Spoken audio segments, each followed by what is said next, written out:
com o professor de Relações Internacionais da ESPM, professor Leonardo Trevisan. Há tempos não conversávamos, hein, professor? Bem-vindo, bom dia.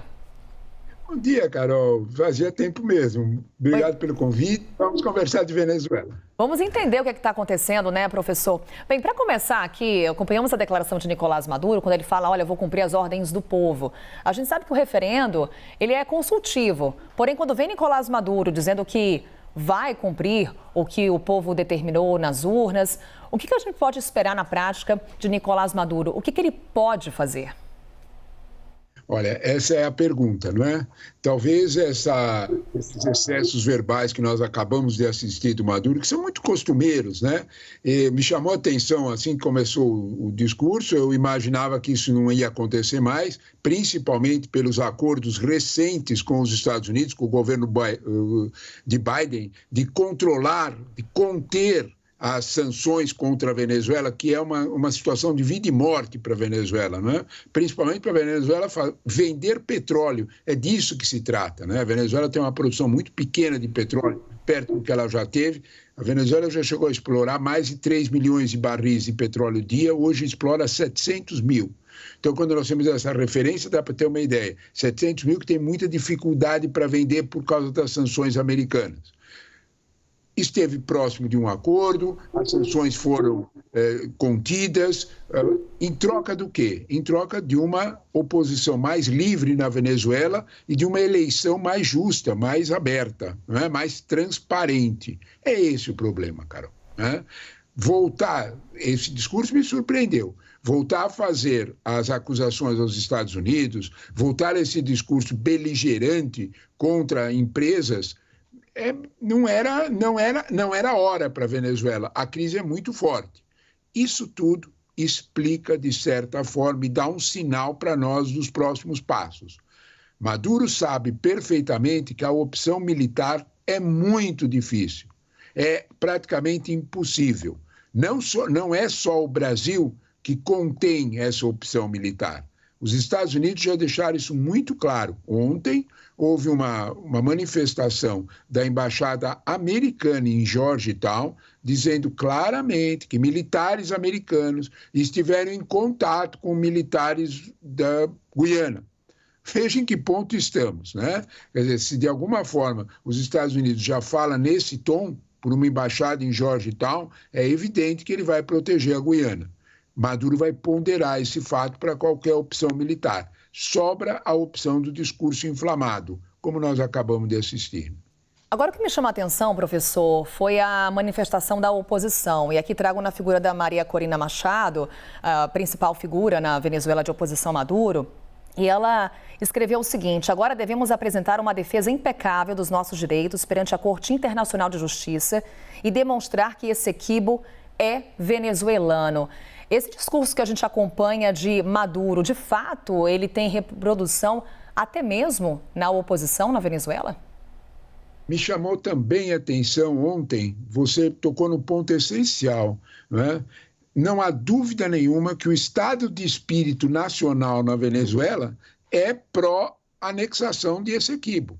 O fato está aí. Ontem, Henrique Capriles, lembra dele, aquele velho opositor, né? Fez uma declaração no mesmo sentido da Corina Machado. Né? Em outras palavras, a oposição não quer perder o bonde. Né? O apelo nacionalista é muito forte na Venezuela, já chegou à oposição. Em outras palavras, esse argumento vai ter peso na próxima eleição. É disso que nós estamos falando. Né?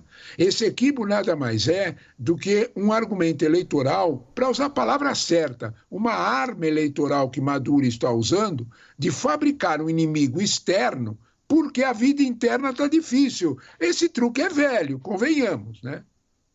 Então, portanto, de algum modo, ele provoca essa situação de tensão externa, gera um apelo popular que, na Venezuela, é compreensível numa situação de um país em dificuldade, porém, eu chamo a atenção para um fato numérico, número um pouco chato, mas ajuda a gente a entender.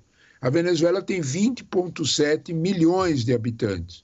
Só foram votar 10,3 milhões de habitantes. Então, é mais ou menos a metade dos venezuelanos que foram votar. Que venezuelano que foi votar? É o venezuelano que é, vamos falar a verdade, né? Dependente da ajuda do governo. Praticamente 60% dos venezuelanos vive, dada a situação econômica, de cestas básicas que o governo distribui todos os dias. Isso tem um apoio político, isso tem uma força política enorme, pressão mesmo, Carol, né? Então, foram essas pessoas que foram votar. A questão Essequibo, a questão da Guiana é absolutamente popular na Venezuela, não há dúvida nenhuma. Estão aí as declarações da oposição. Isso é real, isso é possível de acontecer de uma hora para outra? É muito difícil e, de fato, o que nós estamos vendo é o primeiro capítulo das eleições do ano que vem.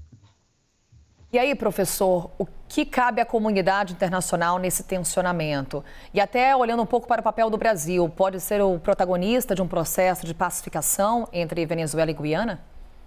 Olha, primeiro de tudo, a ação diplomática brasileira está muito intensa. Nós não vamos esquecer que o principal assessor para assuntos diplomáticos da presidência da República, o ex-chanceler Celso Amorim, há 15 dias atrás esteve em Caracas com negociações, em conversas, inclusive diretamente com Maduro, e o tom era, né, vamos chegar a um acordo, o tom era de um consenso, né? A Venezuela também, de alguma forma, tem fortes ligações com o Brasil, né? Não vamos nos esquecer disso, Carol, fortes ligações, inclusive, entre militares. Convém que nós não esqueçamos que há uns 3 anos atrás, quando a pressão internacional era muito forte contra Maduro, inclusive a diplomacia americana instava uma ação militar do Brasil e da Colômbia contra a Venezuela, todo mundo lembra disso, né? O exército brasileiro, inclusive a figura do ex-vice-presidente Mourão, esteve lá e disse, olha, nós não vamos fazer nada disso. Não nos interessa uma invasão, seja de qualquer país da América Latina. Os militares venezuelanos anotaram a posição dos militares brasileiros. Não há dúvida nenhuma que os militares brasileiros, principalmente o Exército, têm bastante influência nas ações e determinações do Exército venezuelano. Esse quadro é real. Se não for o quadro da influência, tem o quadro da geografia. Vamos tentar entender do que nós estamos falando. A única estrada que passa entre Caracas e Georgetown, a única estrada que liga a Venezuela, passa pelo território brasileiro, passa por Pacaraima.